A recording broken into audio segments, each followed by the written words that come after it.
안녕하십니까. 저는 한국지능정보사회진흥원 클라우드기술지원단 김은주 단장입니다. 오늘 여러분께 간략하게 공공부문의 민간 클라우드 퍼스트 추진 전략에 대해서 소개해 드리도록 하겠습니다. 우선 클라우드에 대해서 함께 좀 재조명해 볼 필요가 있는 것 같습니다. 코로나19를 맞이하여서 국가적 재난 상황에서 클라우드가 기업의 위기, 국가적 재난 환경, 그리고 여러 가지 컨택트가 어려운 시대의 업무 환경 변화 등에 대해서 효과적인 대응 수단으로서 현재 재조명되었기 때문입니다. 여러분 잘 아시는 것처럼 학교에서 교육이 어려운 환경에서 클라우드 기반의 온라인 계약을 하여서 학생들이 공부를 해왔고요. 또 코로나 접촉자를 조사하기 위한 코로나19 역학조사 시스템에도 클라우드가 활용이 되었습니다. 그 밖에도 공적 마스크 정보를 개발, 보급하는 서비스 제공에도 클라우드가 도입이 되었고, 또 최근에는 온라인 백신 예약 시스템 관련해서 장애를 개선하고 20대, 30대, 40대에게 정상적으로 백신 예약 시스템을 제공하기 위해서도 클라우드 서비스가 효과적으로 도입되어서 성공 사례를 만들어냈습니다. 이런 비대면 상황에서 재택근무, 온라인 교육 등 정상적인 경제 사회 활동을 가능하도록 해주는 데 있어서는 클라우드가 매우 효과적으로 대응하고 있다는 점에서 전 세계적으로 클라우드에 대한 재조명이 시작되고 있습니다. 뿐만 아니라 클라우드는 디지털 경제를 견인하는 핵심 인프라입니다. 클라우드는 단순히 컴퓨팅을 넘어서 대용량의 데이터를 수집, 저장, 처리해서 AI 기반의 지능형 산업, 미래 첨단 산업을 촉발하는 디지털 경제의 핵심 인프라입니다. 뿐만 아니라 최근에는 클라우드는 데이터를 저장, 수집하는 공간을 넘어서 타 기술과 산업이 융합하여서 새로운 서비스를 만들어내는 바야흐로 Everything as a Service의 개념으로 확장하고 있습니다. 클라우드 인프라 서비스, 플랫폼 서비스, 소프트웨어 애저 서비스를 넘어서 AI 애저 서비스, 데이터 애저 서비스, 블록체인 혹은 IoT 애저 서비스, 심지어는 인공위성 애저 서비스까지로 확산되면서 다양한 첨단 서비스 자체가 클라우드 서비스고, 클라우드 서비스는 이러한 첨단 서비스를 다시 융복합해서 새로운 서비스를 만들어내는 Everything as a Service의 대명사가 되고 있습니다. 이와 관련해서 국내에 모두 기민하게 클라우드를 통해서 미래 산업을 열어가기 위해서 적극적으로 대응하고 있는 상황입니다. 우선 해외입니다. 해외는 공공부문의 민간 클라우드 퍼스트 전략을 2010년대 초반부터 일찌감치 시작해 왔습니다. 이런 각국에서 민간의 클라우드 서비스를 정부의 서비스에 결합하려는 목적은 매우 동질적인 목적성을 갖고 있는데요. 그것은 바로 공공 서비스의 혁신입니다. 미국은 2010년대에 클라우드 퍼스트 팔러시를 발표한 데 이어 2018년에 클라우드 스마트 팔러시를 재발표를 했습니다. 클라우드 스마트 팔러시의 정책의 주요한 내용은 민간 클라우드를 활용해서 정부 서비스의 현대화를 추진한다라는 것이 가장 중요한 목표가 되고 있습니다. 뿐만 아니라 영국은 2012년 클라우드 퍼스트 정책을 발표한 이후에 2017년에는 퍼블릭 클라우드 퍼스트라는 정책을 다시 재천명하게 됩니다. 이를 통해서 민간 클라우드를 우선 도입하기 위한 원칙과 세부 지침을 수립하고 가이드하고 있습니다. 호주도 영국과 마찬가지로 퍼블릭 클라우드 퍼스트 전략을 2017년에 천명하고 공공부문이 민간 클라우드로 전환하기 위한 7대 원칙을 제시하고 있습니다. 이러한 각국 정부들의 공통적인 클라우드 전략을 살펴보면 우선 첫 번째, 중앙정부가 우선적으로 솔선수범해서 민간 클라우드를 우선 이용하도록 촉진하고 있다는 점입니다. 이것은 중앙정부의 선도 적용을 하는 것뿐만 아니라 중앙정부가 제공하는 다양한 공공서비스야말로 가장 중요한 공공서비스이기 때문에 이들을 민간 클라우드 서비스를 이용해서 우선 혁신하겠다라는 목표를 가지고 있는 것입니다. 두 번째 부분으로는 SaaS를 우선적으로 이용하고자 하고 있습니다. 아시는 것처럼 SaaS는 매일매일 새롭게 개선됩니다. 정부가 SI를 통해서 만들어 놓은 정부의 애플리케이션은 만들어 놓은 다음부터 바로 노후화되지만 소프트웨어 애저 서비스로 이용하게 되면 이용 계약을 마친 그 순간부터 매일매일 일신 우일신 해나가게 되는 거죠. 따라서 SaaS를 우선적으로 이용하는 것이 공공 서비스를 지속적으로 갱신하고 향상시켜 나가는데 매우 효과적인 것으로 바라보고 있습니다. 마지막으로는 특정한 영역에 제약 없는 혁신을 위해서 영역 제약 없는 민간 클라우드 서비스 이용을 추진하고 있습니다. 관련된 해외 사례를 좀 살펴보도록 하겠습니다.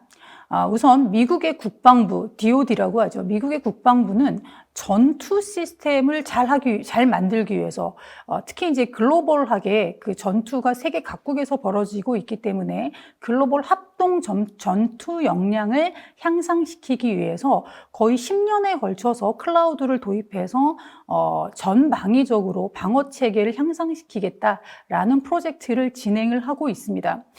잘 아시는 것처럼 제다이라는 이름으로 본 프로젝트가 진행될 예정이었으나 제다이 프로젝트가 단일 클라우드 서비스 프로바이더 선정에 대한 이슈로 여러 소송에 휘말림에 따라서 미국 국방부는 제다이 프로젝트를 철회하고 JWCC라는 차세대 프로젝트를 발주 예정에 있습니다.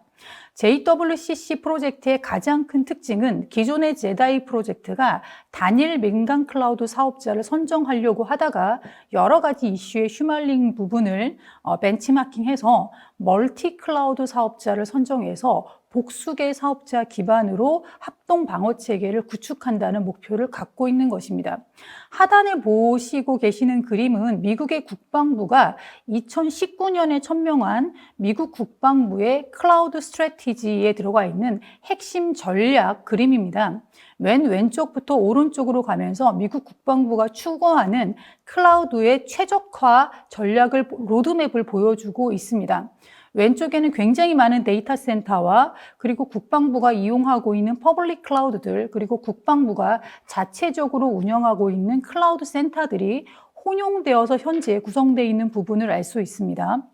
하얀색 구름이 민간 클라우드를 의미하고요. 녹색 구름이 미국 국방부가 직접 운영하고 있는 자체 클라우드 센터를 의미합니다. 밀리 클라우드라고 부르고 있습니다.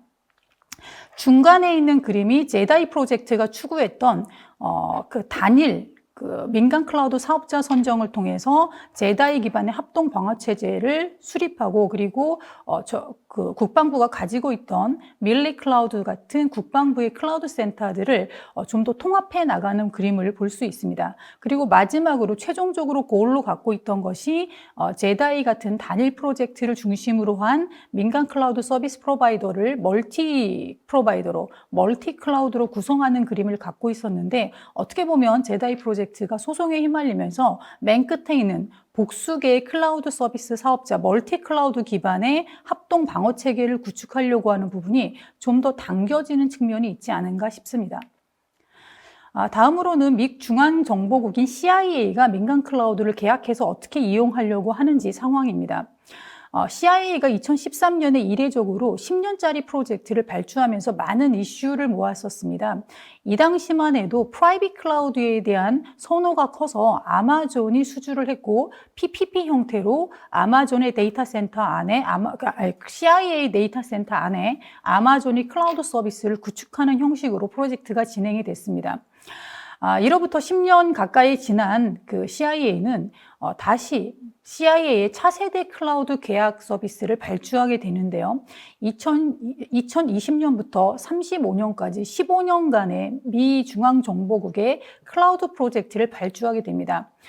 이미 국방부에서 민간 클라우드 사업자를 단일 사업자로 선정함으로써 많은 그 고초를 겪었던 만큼 CIA는 이번 프로젝트에서 멀티 클라우드를 선택하게 되고요. 퍼블릭 클라우드 사업자 중에 멀티 클라우드 업체를 선정하는 것으로 프로젝트를 발주하게 됩니다. 계약자는 아마존, MS 애저, 구글 클라우드 플랫폼, 오라클 IBM 등 다수의 멀티 클라우드 서비스 프로바이더가 계약이 되어 있습니다. 굉장히 재미있는 프로젝트인데요. 클라우드 서비스 제공 기업이 다수개인 만큼 IaaS, PaaS, SaaS뿐만 아니라 각 기업이 가지고 있는 굉장히 고유의, 예를 들면 AI 애저 서비스라든지 IoT 서비스라든지 각각의 특화된 서비스들도 모두 이용이 가능하도록 돼 있고, 프로젝트의 목적과 또 클라우드 서비스를 제공하는 기업들이 어떤 강점을 갖고 있냐에 따라서 이들 서비스 중에 선택적으로 이용을 할 수 있도록 계약하고 있습니다. 뿐만 아니라 종량제 계약을 통해서 비용을 최적화하는 목표도 계약에 반영해서 추진 중에 있습니다. 국내 현황입니다. 아시는 것처럼 국내는 2015년에 클라우드법을 시행한 이후에 클라우드 퍼스트 정책을 표명을 했습니다. 클라우드법 내 12조와 20조에서 공공 부문에서 클라우드를 우선적으로 도입하고 특히 공공기관은 민간 클라우드를 우선 도입해라 라고 권장하고 있습니다. 이에 따라서 1차 기본계획이 어나운스 되었고 또 3년 뒤에 2차 기본계획이 어나운스 되었습니다. 규제 개선에 포커싱을 맞춰서 공공부문의 규제 개선을 노력을 했고요. 또 규제를 개선함과 동시에 안전한 클라우드 서비스 프로바이더를 선정하기 위해서 보안 인증제가 시행이 됐습니다. 그리고 2차 기본계획에서 굉장히 중요했던 내용 중에 하나는 디지털 서비스 전문계약 제도를 만들어서 작년 10월부터 시행을 시작했다는 점입니다. 그럼에도 불구하고 지난 6년간의 노력에도 불구하고 아직도 공공부문은 여러 가지 규제가 잔존한 상태고 재정적 혹은 인식적인 인식이 많이 부족한 상태로 국가 전반의 클라우드 확산과 클라우드의 잠재력 활용에 한계가 있다라는 평가입니다. 아직 공공에서 이용할 수 있는 서비스는 턱없이 부족합니다. 미국이나 영국에 비해서 SaaS 숫자가 30개 미만 정도밖에 되지 않아서 다양한 SaaS 이용이 이루어지지 않고 있습니다. 주로 인프라 서비스 위주로 이용이 편중돼 있는 상황이고요. 또 오랜 규제가 있었기 때문에 공공 부분은 민간 클라우드를 이용한 경험이 매우 부족합니다. 따라서 어떻게 써야 될지를 잘 모르기 때문에 주로 인프라 서비스 위주의 이용밖에 아직 하지 못하고 있는 상황입니다. 제도적 한계도 있습니다. 아직 해외와는 달리 우리나라는 정부 중심의 민간 클라우드 이용 촉진이 매우 제약이 많은 상태로 아직도 중앙부처나 지자체는 내부 업무에 있어서 민간 클라우드 이용이 금지되어 있는 상황에 있었습니다. 이에 따라서 클라우드 3차 기본계획이 올해 어나운스가 되었습니다. 올해 천명된 클라우드 3차 기본계획은 공공부문의 민간 클라우드 퍼스트를 매우 전폭적으로 선언했다는 점에서 의미가 깊다라고 하고 있습니다. 클라우드 퍼스트에서 퍼블릭 클라우드 퍼스트로 전환한 것입니다. 세부적인 내용에 있어서는 크게 5가지 원칙을 밝혔습니다. 우선 2015년에 법의 제정과 함께 시작되었던 클라우드 퍼스트를 민간 클라우드 퍼스트로 바꾸겠다라고 해서 명확하게 밝혔고요. 이에 따라서 5가지 원칙 중심으로 민간 클라우드 퍼스트를 실행하겠다라고 원칙을 밝힙니다. 첫 번째 부분은 공공기관이 아니고 공공부문 전체에 대해서 민간 클라우드를 퍼스트로 우선 이용하도록 촉진하겠다라는 부분입니다. 정부, 지자체까지도 민간 이용을 촉진하겠다는 부분이고요. 두 번째로는 영역에 있어서는 전 영역의 이용을 허용토록 해나가겠다라는 천명입니다. 현재는 국가기밀, 안보, 범죄, 수사, 재판뿐만 아니라 정부 지자체의 내부 업무에 대해서도 민간 클라우드 이용이 허용되지 않고 있는 상황입니다. 이 부분을 개선해서 정부 지자체의 내부 업무 시스템도 보안성이 검증된, 다시 말하면 CSAP 인증을 획득한 민간 클라우드 이용을 허용하겠다라는 부분이 두 번째 원칙으로 천명되고 있습니다. 세 번째로 혁신성과 효율성, 효과성, 지속적인 갱신성이 매우 원활한 소프트웨어 서비스, SaaS를 공공부문에 우선적으로 도입하도록 하겠다는 부분입니다. 공공에서 신규 서비스를 구축할 때 혹은 기존의 서비스를 고도화할 때는 그 영역 혹은 기능에 해당하는 소프트웨어 클라우드 서비스가 존재하는지를 확인하고 만약에 존재한다면 이를 우선적으로 도입하도록 노력하여야 한다라고 원칙으로 밝히고 있습니다. 네 번째로는 단순한 클라우드를 마치 기존 방식으로 클라우드를 이용하는 게 아니라 마치 스마트폰을 전화기로 이용하는 이런 방식의 클라우드 컴퓨팅 중심의 이용이 아니고 클라우드 네이티브 설계를 통한 혁신적인 클라우드 이용을 추진하겠다라는 부분입니다. 만약에 적절한 사스가 부재하는 경우에는 파스죠. 플랫폼 애저 서비스라고 불리우는 플랫폼 클라우드 서비스를 기반으로 클라우드 네이티브 서비스를 구현함으로써 탄력성과 유연성을 높인 공공 서비스를 마련하여 개발 시간과 지속적인 운영 비용을 절감해 나가겠다라고 밝히고 있습니다. 다섯 번째로는 디지털 혁신 우선의 클라우드 전환을 추진하겠다는 겁니다. 단순하게 컴퓨팅 관점이 아니라 공공 서비스의 현대화, 공공 서비스의 디지털 혁신을 우선적으로 하여 기존의 레거시 시스템을 클라우드로 단순 전환하는 것이 아니고 신기술, 데이터 서비스나 인공지능 서비스를 적용하거나 첨단 구조, 멀티 클라우드나 하이브리드 클라우드 혹은 마이크로 서비스 아키텍처 등을 적용함으로써 혁신형 클라우드 전환을 추진하겠다라는 것을 목표로 잡고 있습니다. 이를 뒷받침하기 위한 다양한 제도 개선과 사업들이 망라되어 있습니다. 간략하게 소개해드리겠습니다. 우선 효과적으로 공공이 무엇을 하겠다는 것인지를 수요 예보제를 개선해서 효과적으로 민간과 소통하겠다라는 부분입니다. 두 번째로 공공이 이용할 수 있는 사스가 해외에 비해서 턱없이 부족하기 때문에 공공에서 이용할 수 있는 사스 확충을 위해서 공공 수요가 높은 사스를 선제적으로 개발 전환하도록 지원하겠다라고 밝혔습니다. 다음으로는 공공 부분이 민간 클라우드를 씀에 있어서 아직 공공은 이용 경험이 거의 전체적으로 전무한 상태에 있습니다. 따라서 안 쓰는 것이 아니라 못 쓰는 경우가 팽배합니다. 이런 경우를 위해서 수시로 클라우드 서비스 이용을 지원받을 수 있는 클라우드 이용 지원 서비스를 공공 부분에 제공하겠다라는 부분이 들어가 있고요. 소프트웨어 애저 서비스를 단순히 만들어서 공급하는 것뿐만 아니라 공공 부분이 선행적으로 이용해보고 좋으면 지속적으로 이용할 수 있도록 사스에 대한 선도 이용 지원도 하겠다라고 밝히고 있습니다. 뿐만 아니라 공공 부분에서 대형 프로젝트인 경우에는 클라우드로 전환하는 것에 대해서 경험이 전무한 공공 부문의 발주자들이 굉장한 부담을 느끼고 있습니다. 이에 따라서 클라우드를 도입함에 있어서 단순한 인프라 전환이 아닌 아까 말씀드린 첨단 기술 서비스의 도입, 또 클라우드 맞춤형 서비스 설계, 예를 들면 클라우드 네이티브 애플리케이션을 만들어내기 위한 마이크로 서비스 아키텍처 설계 지원 등을 효과적으로 지원함으로써 클라우드로 큰 전환을 할 수 있는 디지털 전환 컨설팅을 지원하는 부분이 포함되어 있습니다. 그리고 이를 실제적으로 실현하기 위한 선도 프로젝트들도 지원해 나가게 되는데요. 기존에는 웹사이트를 단년도에 옮겨본다든지 어떤 작은 서비스를 한번 구현해 본다든지라는 단발성 서비스 선도 프로젝트에 국한되어 있던 반면 이제부터는 디지털 혁신을 클라우드 기반으로 본격적으로 추진해 나가기 위해서 대형 혹은 중장기 혁신 선도 프로젝트를 추진해 나가겠다라고 밝히고 있습니다. 민간 클라우드 이용 범위도 내부 업무 시스템 이용을 금지하던 부분을 개선해서 내부 업무 영역도 민간 클라우드를 보안이 확인된 클라우드에 한해서 이용할 수 있도록 확대하는 부분이 발표되고 있고요. 또 이에 대해서는 공공부문에 적절한 인센티브를 지급하겠다라는 부분이 밝혀지고 있습니다. 이런 과정에 있어서 공공정보 프로젝트는 워낙에 프로세스가 복잡하고 여러 절차가 얽혀 있습니다. 각각의 절차에 있어서 퍼블릭 클라우드 퍼스트, 민간 클라우드 우선 도입에 대한 원칙이 적절하게 도입되고 모니터링 될 수 있도록 각 단계별 제도를 꼼꼼하게 개선하겠다라고도 밝히고 있습니다. 뿐만 아니라 그간 많이 지적이 되었던 부분이죠.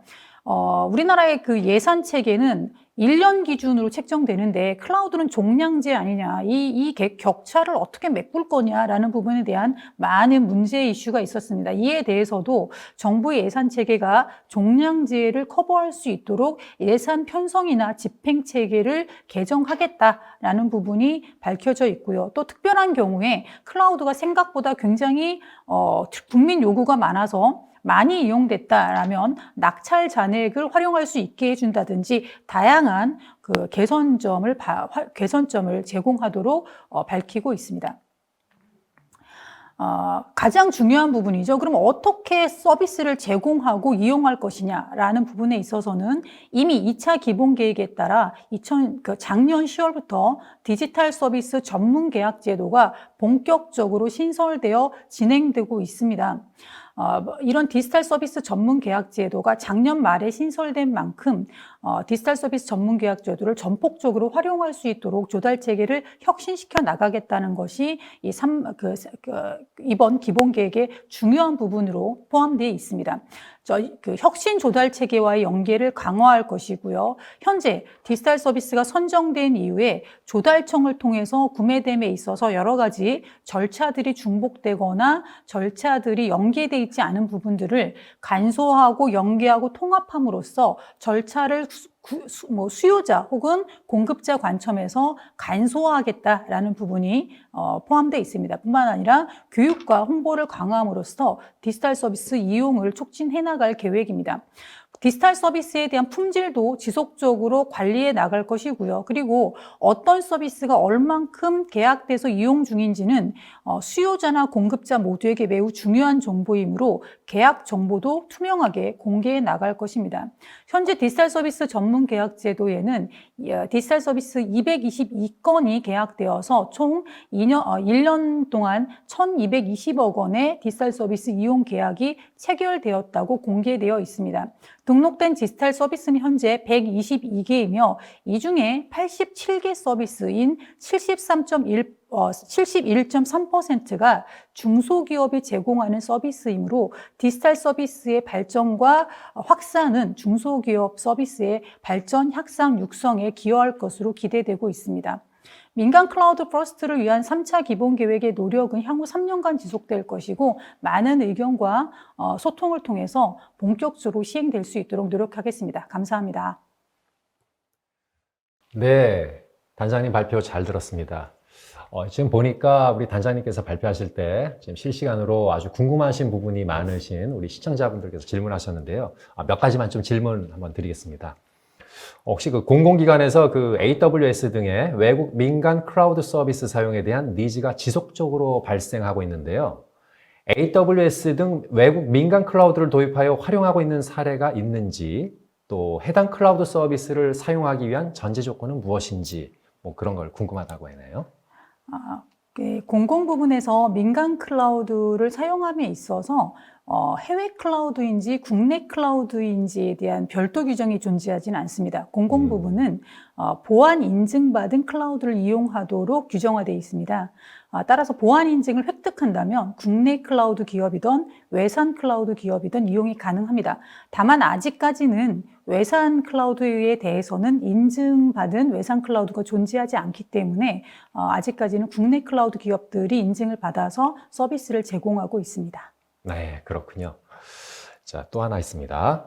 해외 공공부문 민간 클라우드 도입 후 장애나 보안 침해가 발생한 사례와 관련 대응 사례는 어떻게 되는지 궁금하네요. 해외 사례를 말씀하시는 건가요?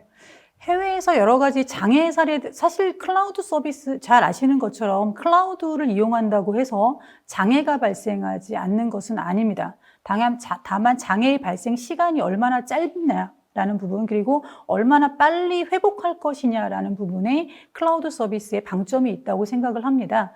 물론 우리나라에서도 클라우드 서비스 이용하면서 장애가 발생했고 하루 내에 혹은 몇 시간 내에 복구한 사례들이 알려져 있습니다. 해외에서도 똑같고요. 이에 대해서는 그 SLA 계약 그리고 서비스 이용 계약에 따라서 별도로 계약 관계에 따라서 처리가 되고 있는 상황입니다. 다만 공공에서는 공공부문 서비스 수요자들을 보호하기 위해서 관련된 표준 계약서나 SLA 약관을 마련해서 공공부문이 적극적으로 민간 클라우드를 믿고 이용할 수 있도록 지원할 예정입니다. 네, 단장님께서 아주 질의에 아주 바로바로 답해 주셔가지고요. 짧은 시간에도 잘 말씀해 주셨습니다. 시간이 조금 남은 관계로 질문이 많아도 계속 좀 여쭤보겠습니다. 네. 혹시 공공기관에서 인증받은 민간 클라우드 서비스를 도입하여 이용하던 중 혹시 해킹 등 사이버 공격을 받아 개인정보 유출 등 문제가 발생하면은 그 책임은 누가 지는지 궁금하다. 이에 대한 가이드가 있느냐? 이렇게 질문하셨네요. 방금 주신 조금 전에 주신 질문과 사실은 어떻게 보면 일맥상통하는 부분인 것 같습니다. 네. 사실 개인정보 유출이라든지 여러 가지 장애로 인한 피해 부분에 대한 보상 체계는 계약의 근간을 합니다. SLA 계약이나 아까 말씀드린 서비스 이용 계약상에 관련된 사항에 대해서 책임 여부는 명확하게 밝혀져 있어야 할 것입니다. 다만 이에 대해서 아직 수요자들이 경험이 많이 미흡할 수 있기 때문에 수요 기관들을 보호하기 위해서 아까 말씀드린 계약할 때 참조할 수 있는 표준 계약 문서나 SLA 문서에 대한 참고 자료를 적극적으로 공개해서 효과적으로 계약할 수 있도록 지원할 예정입니다. 네. 또 보면은 공공 부문의 민감한 데이터와 관련하여 클라우드 이전 시 보안 방안은 어떻게 되는지요? 보안으로 인해 하이브리드 클라우드로 구성하는 경우도 있는지? 예, 물론 존재합니다.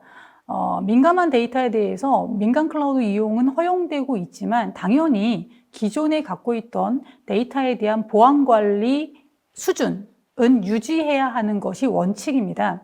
다만 그 방식에 있어서 클라우드 서비스를 효과적으로 이용하는 보안 조치를 따를 뿐이지 보안 조치가 약화되거나 완화되는 것은 아니라고 보셔야 할 것입니다. 특히 일부 경우에 따라서는 데이터 자체를 민간 클라우드 상에 두는 것이 위험하거나 법적으로 문제가 되는 경우가 있어서 이런 경우에는 하이브리드 클라우드로 구성 운영하는 사례들이 있습니다. 저희가 올해 진행하는 시범 사업 중에서도 이런 사례가 존재합니다. 네, 그렇군요. 혹시 공공 부문의 클라우드 마이그레이션에 있어서 민간 부문과의 차이와 또 DR 센터 구축 등 리던던스 구성 및 보안 솔루션 구축에 있어서 정도의 차이는 어느 정도인가? 제 질문을 조금 읽어봐야 될 것 같습니다. 아, 그래요? 네네. 네. 공공 부분의 클라우드 마이그레이션 네네. 를 할 때 민간 부분과의 차이와 DR 센터 구축 등 리던던스 구성 및 보안 솔루션 구축에 있어서 정도의 차이. 공공 부분의 클라우드 마이그레이션이라는 부분이 아마 민간 클라우드로의 마이그레이션을 의미하시는 걸로 일단 추정을 하고 답변을 드리도록 하겠습니다. 네. 그러니까 공공 부분이 민간 클라우드로 마이그레이션 할 때 민간에서 할 때와의 차이를 물어보시는 걸로 이해하면 되지 않을까 싶은데요. 네네. 사실 차이가 없다고 보시는 게 맞을 것 같습니다. 공공 부분이든 민간 부분이든 당연히 장애 복구나 백업이나 여러 가지 부분에 대한 부분은 당연히 기본적인 요건으로 들어가 있고요. 네. 특히 이제 클라우드 보안 인증을 저희가 하고 있지 않습니까? 클라우드 제공자에 대해서 이때 보안 인증 항목 중에 여러 가지 장애 복구나 백업이나 이런 부분도 같이 포함되어 있습니다. 네, 그렇군요. 질문들이 조금 비슷비슷한데, 그래도 또 궁금하시니까. 네. 마지막입니다. 공공 부문의 클라우드 구축 및 보안 솔루션 설치 등에 있어서 필요한 어떤 관련 인증 종류 및 수준은 어느 정도인가요? 예. 사실은 이제 우리나라의 클라우드 보안 인증, CSAP라고 불리고 있죠. 클라우드 보안 인증 체계가 있고, IaaS 혹은 파스, 사스에 대해서 클라우드 보안 인증이 진행 중에 있습니다.